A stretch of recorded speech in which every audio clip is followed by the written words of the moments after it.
Syederalun pernyataan juru bicara pemerintah Aceh, Muhammad MTA yang menyebut Ketua DPD Partai Gerindra Aceh Fadlullah atau akrab disapa Dek Fad layaknya seorang buzzer partai membuat kader Partai Gerindra berang.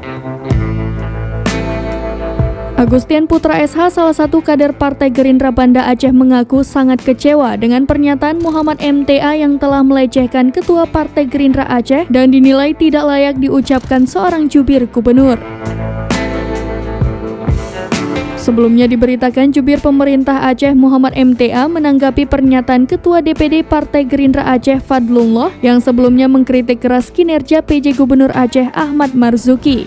Kritik tersebut disampaikan Dek Fad saat menyampaikan sambutan pada acara pembukaan Musyawarah Daerah 2 PD Tunas Indonesia Raya Provinsi Aceh, Saya Partai Gerindra di Hotel Diana Banda Aceh pada Sabtu 4 Februari 2023. MTA menanggapi pernyataan Dek Fad saat menyebutkan selama Ahmad Marzuki menjabat PJ Gubernur Aceh, tidak ada keberhasilan yang dibawa di Aceh dan angka kemiskinan terus meningkat. Pernyataan Dek Fad tersebut menurut MTA tendensius atau menyerang PJ Gubernur.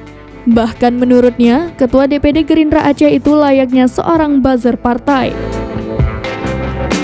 Agustian mengungkapkan pihaknya sedang mempertimbangkan untuk melaporkan MTA ke Polda Aceh atas dugaan perbuatan tidak menyenangkan terhadap Ketua DPD Partai Gerindra Aceh.